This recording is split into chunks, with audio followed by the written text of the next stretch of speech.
The Willow Creek Gazette slid through mail slots at 6:03 a.m. on a frost-kissed Thursday, and by 6:17, the first scream echoed down Maple Street. Mrs. Henderson dropped her coffee mug in the post office when she unfolded page 7. The mug shattered into 100 pieces, but she didn't notice.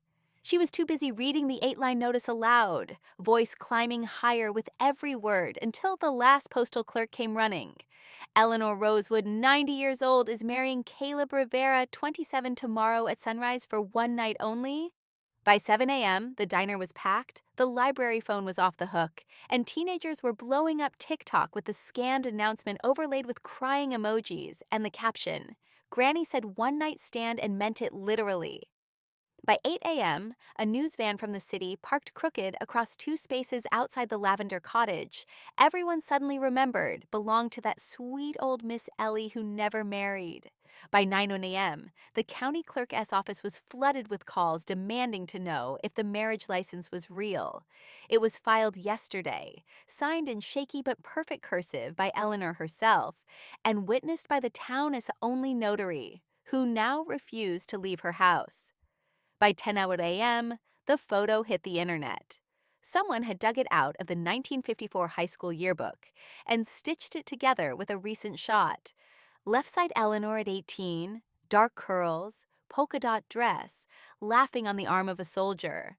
Right side Eleanor at 90, silver hair swept into a flawless bun. Same smile, sitting beside a stunned, handsome young hospice nurse in teal scrubs. Underneath, the caption someone added went viral in 20 minutes. She waited 70 years. He said yes for one night. The likes broke 1 million before lunch. Inside the Lavender Cottage, the curtains stayed closed, but the porch light glowed soft gold all morning, the way it had every single night for 70 years. Eleanor Rosewood sat at her little round kitchen table, hands folded around a cup of chamomile that had gone cold an hour ago. She wore the same pale blue robe she'd owned since 1968, sleeves rolled twice, hem brushing fuzzy pink slippers. On the table in front of her sat 3 things: a small, dusty velvet box the color of midnight, a yellowed envelope addressed in fountain pen ink that had faded to sepia, "To my dearest Ellie, open only if I don't come home," a single white candle burning steady, even though the window was cracked open and the October wind kept sneaking in. She touched the envelope with one trembling finger, tracing the familiar loops of handwriting she could still read in her sleep. Then she smiled small, secret, radiant, and whispered to the empty room, "Tomorrow, Tommy. Tomorrow I keep my promise." Across town, in a one-room apartment above the pharmacy, Caleb Rivera hadn't he slept. He sat on the edge of his bed in the same teal scrubs he'd worn for yesterday. His 12-hour shift. The newspaper announcement now soft, from being folded and unfolded 100 times. His phone buzzed itself off the nightstand with the messages he couldn't bring himself to read.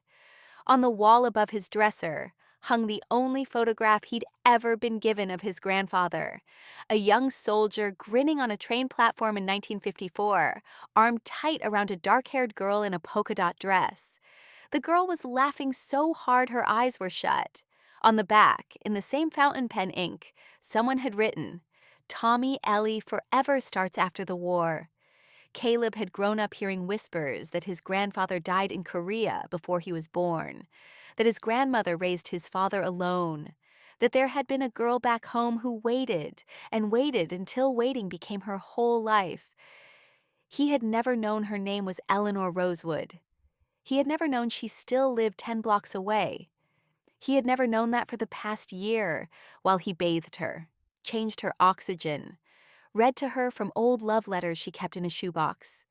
She had been studying his face the same way he now studied the soldieress looking for echoes. Last night she had taken his hand with surprising strength, pressed the velvet box into his palm and said, "You look just like him when you smile, Caleb. Same eyes, same heart. Will you do this for me? One sunrise, one vow. Then I can finally go home to him wearing his ring."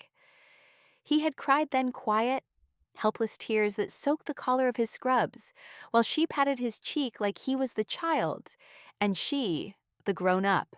Now, at 3:17 a.m., he opened the velvet box for the first time since she'd given it to him. Inside lay a simple gold band, worn thin from decades of waiting, and a second, smaller ring, white gold with a single chip diamond, both engraved on the inside in tiny, perfect letters. Tommy Ellie, 1954. Caleb slipped the larger one onto his own finger. It fit perfectly. Outside, the wind rattled his window like it was trying to get in and tell him something important.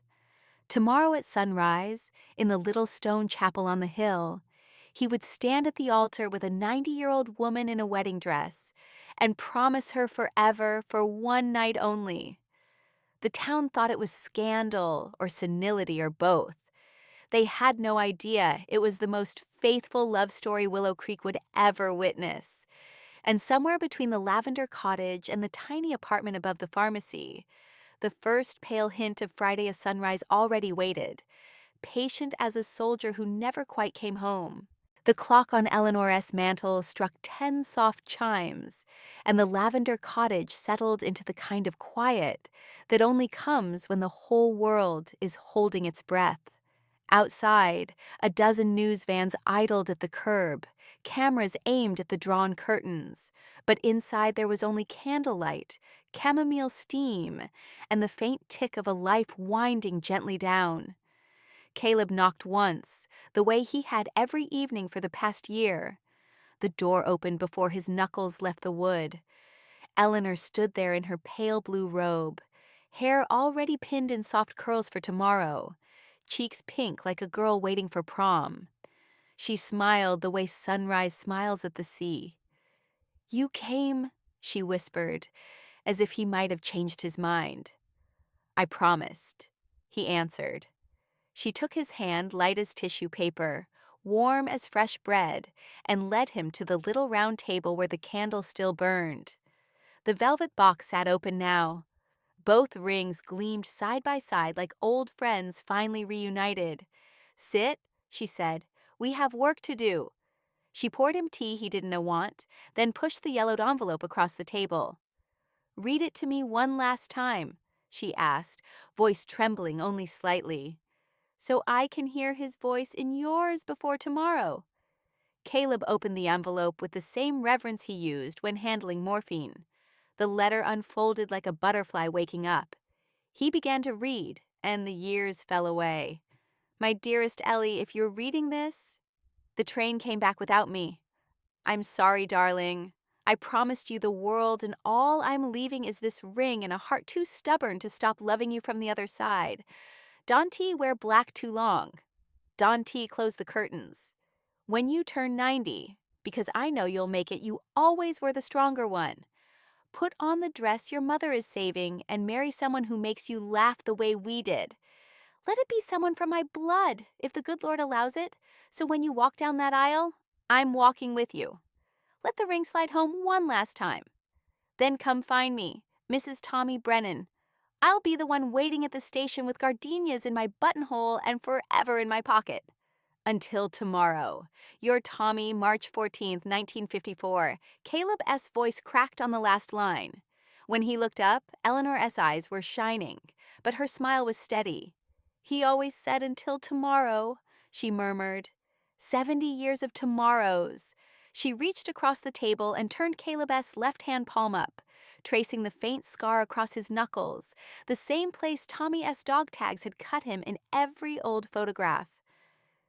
"You have his hands," she said softly. "Same stubborn knuckles, same heartline that curves like it's reaching for something." Caleb swallowed hard. "I never knew him. My dad was born after the telegram came. But you know me," Eleanor said. "And tomorrow you'll stand where he should have stood. One sunrise, one vow. Then I get to go home wearing his name properly." She lifted the larger ring, Tommy S. ring, and slid it onto Caleb's finger. It fit as if it had been waiting. "Tomorrow you'll give it back to me at the altar," she said. "Then I'll give you the smaller one, my promise ring. We'll trade them like we are trading places across 70 years. And when the sun comes up, I'll be Mrs. Tommy Brennan for the first time and the last." Caleb closed his fingers around hers. "Are you scared?" "Only of missing the sunrise." She laughed, the sound bright as bells. "Ivy waited long enough for my wedding day." She stood slow but sure and walked to the closet.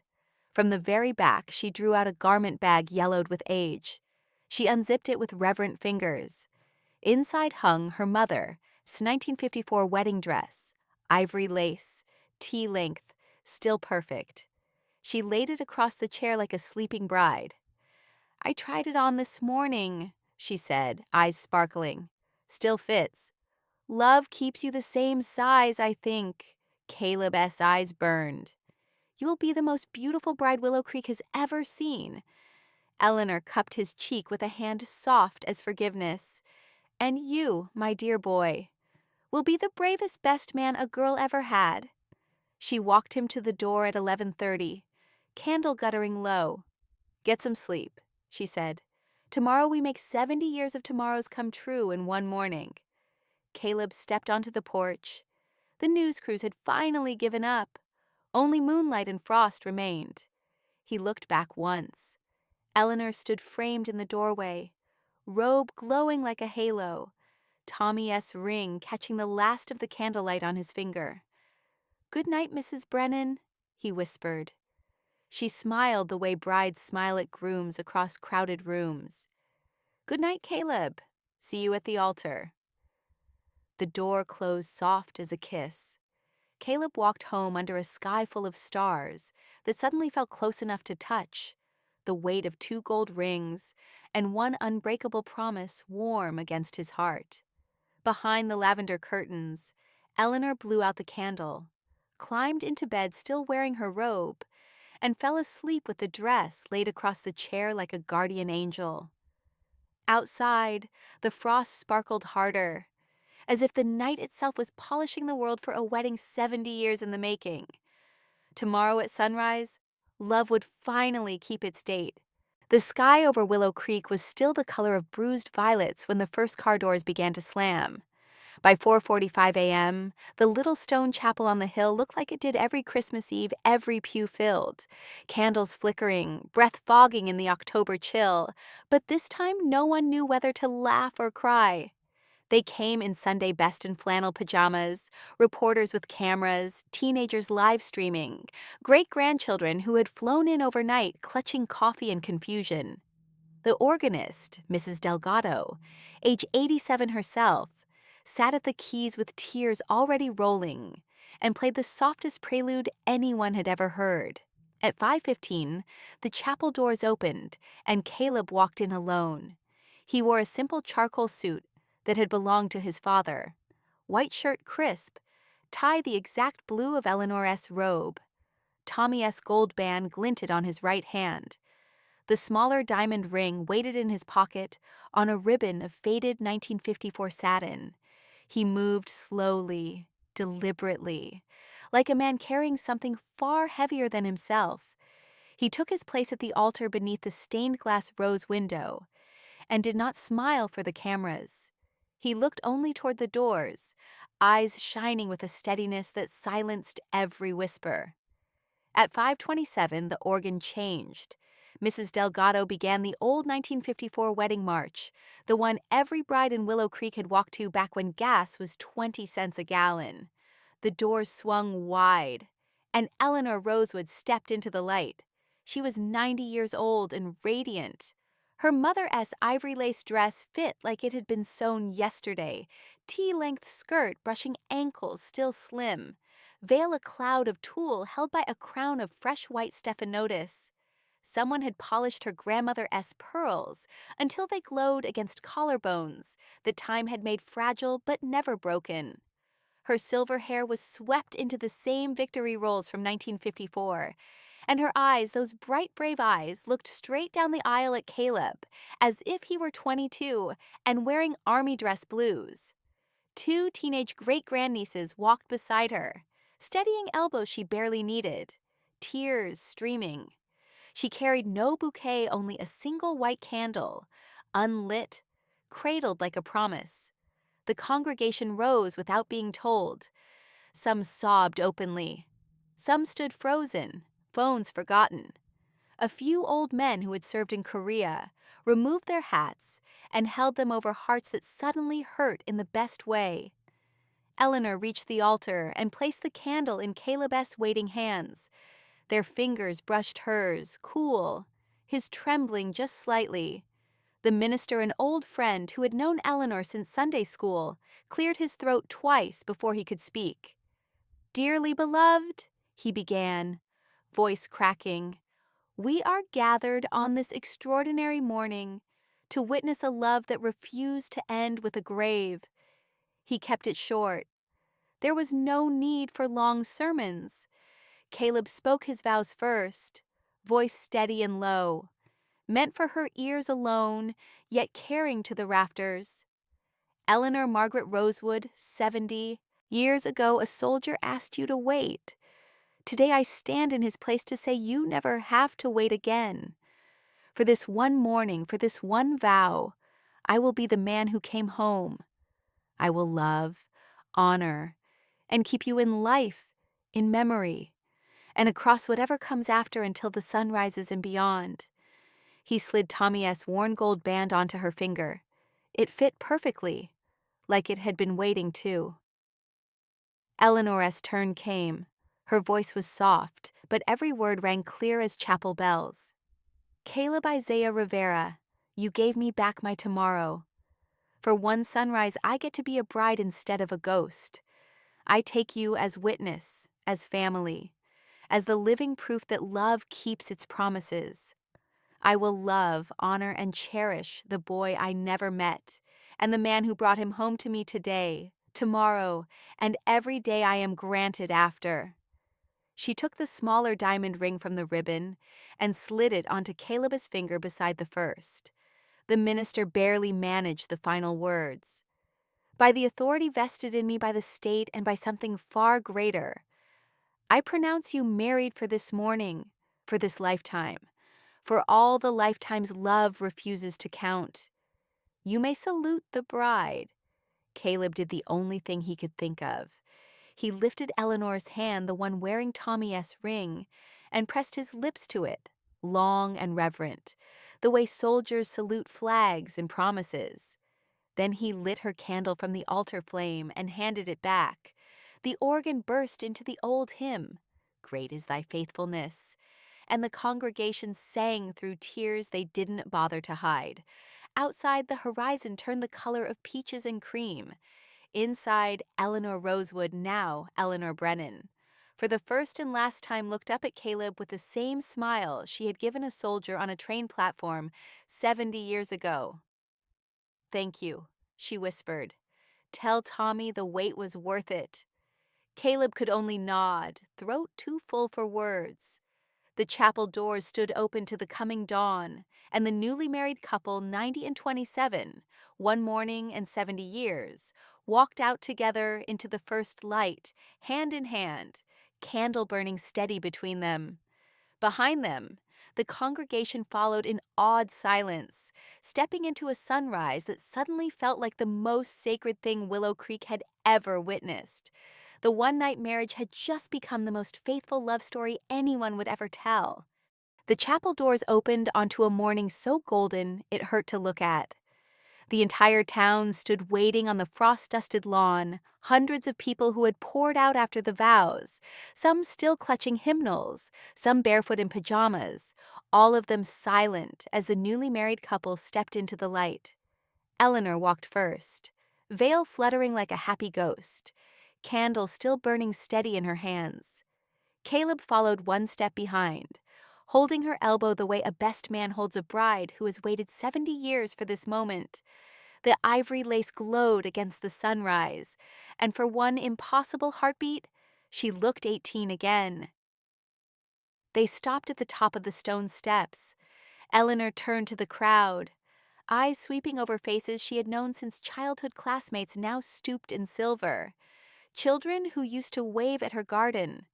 strangers who had driven hours because love like this demanded witnesses. She lifted the candle higher. "One more thing," she called, voice clear as chapel bells. "Before the sun finishes its work, Caleb must read Tommy S.'s last letter to all of you, so everyone understands why this morning happened." A hush fell so complete, the only sound was the soft hiss of the candle flame. Caleb reached into his inside pocket and drew out the yellowed envelope he had carried like a heartbeat since last night.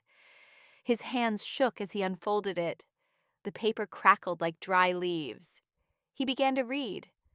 "My dearest Ellie, if this letter reaches you, the war kept its promise and I broke mine. I am sorry, darling. I wanted to give you babies and Sunday picnics and a porch swing big enough for two. Instead, I am leaving you with a ring and a hole the size of forever. But listen close. If God is kind, He'll send our blood back to you one day. Maybe a grandson with my eyes and your stubborn chin. When that boy is grown, and when you are old enough that death starts knocking gentle instead of cruel, find him. Put on your mother's dress. Walk down the aisle one more time. Let him stand where I should have stood. Let him give you my name so the preacher can say Mrs. Tommy Brennan at least once before you come find me. Let our grandson be the bridge, Ellie. Let him carry me to you when my legs no longer can. And when you finally walk toward me again, wear the smile you wore the day I left. I'll be the soldier at the end of the road holding gardenias, and every tomorrow we were owed. Until then, live loud enough for both of us. Your husband in every way, but the one the world counts. Tommy, March 14th, 1954. The last word left Caleb S. lips, and the sunrise broke fully over the hill, spilling liquid gold across the chapel lawn. Silence held for one stunned heartbeat. Then someone in the back row gasped a single sharp sound that shattered the morning. Caleb S. knees buckled. He stared at the letter, then at Eleanor, then at his own hands wearing Tommy S. ring. And understanding crashed over him like the first wave of a new ocean. "Grandfather," he whispered. Eleanor smiled through tears that finally spilled. "I knew the first time you smiled at me across the hospice clipboard. Same crooked canine tooth, same heartline on your palm. Tommy sent you, Caleb. He kept his promise after all." The crowd erupted sobs, shouts, applause that rolled down the hill like thunder. Phones rose to capture the moment, but no one could see through tears anyway. Caleb dropped to his knees right there on the chapel steps, still holding the letter, and pressed his forehead to Eleanor's lace-covered knees, the way a knight kneels before a queen. "You knew," he choked. "All this time you knew." "I suspected," she corrected gently, laying a hand on his dark hair. "Love recognizes love, even across 70 years. She lifted his face so their eyes met hers, faded blue, his the exact storm gray of a soldier who never came home. "Thank you for bringing him back to me, grandson," she said. "Now help your grandmother finish the walk." Caleb rose, offered his arm again, and together, Mrs. Tommy Brennan and the grandson she had waited a lifetime to meet, they walked down the chapel steps into the sunrise. The candle in Eleanor S.'s hand burned brighter, as if Tommy himself was adding his light to the flame. Behind them, the congregation followed in a river of tears and wonder, stepping into a morning that suddenly felt like the first day of the rest of every love story ever told. And somewhere beyond the veil, a young soldier in dress blues snapped a perfect salute, gardenias in his buttonhole, watching his bride finally come home, wearing his name and carrying his bloodline in her heart. The one-night marriage had just become eternal. The moment the sun cleared the hill, its first ray struck the candle in Eleanor's hand and turned the flame pure gold.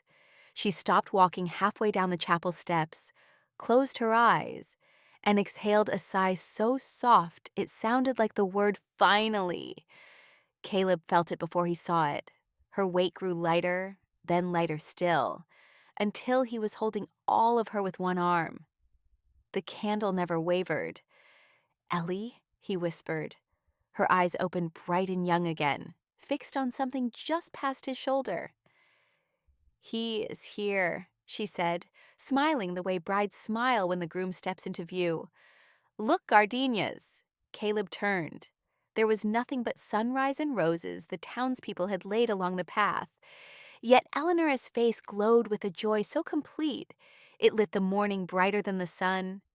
She pressed the candle into his free hand, folded both of his around it, and kissed his cheek, warm, lingering, grandmother soft. "Keep the light burning a little longer, sweetheart," she murmured. "I have a train to catch." Then, gentle as breath leaving a room, Eleanor Margaret Rosewood Brennan slipped away. Her body stayed standing for one impossible second, veil fluttering, rings catching fire in the dawn before it folded into Caleb's arms, like a letter sliding into its envelope after 70 years of waiting. The candle flame flared tall and steady, then settled into an ordinary glow. The crowd saw it happen and did the only thing a town can do when love wins too beautifully for words. They fell silent and let the sunrise speak. Caleb carried her down the last steps and laid her on the carpet of roses people had brought. Someone placed a single gardenia impossible in October into her folded hands. Her smile never left. The minister pronounced her gone at 6:02 a.m., officially married for 57 minutes. Willow Creek buried Eleanor Brennan 3 days later in the dress, veil, and all, Tommy S. ring on her finger, and Caleb S. pressed against her heart. The whole town walked behind the horse-drawn carriage. Veterans in uniforms saluted. Children released white balloons that caught the wind and rose like promises kept. Caleb inherited the Lavender Cottage, the savings, and something far greater: a mission. 6 months later, the cottage reopened as the one-night promise home. The sign above the door was hand-painted in Eleanor S. own cursive. No wish too small, no night too late.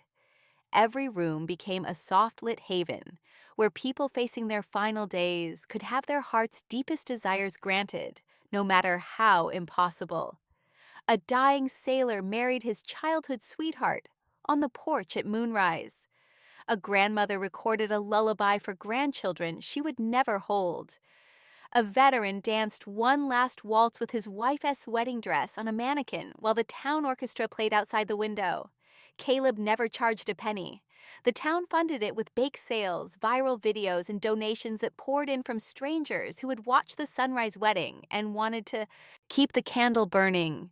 Every year on October 14th at 5:27 a.m., the chapel fills again.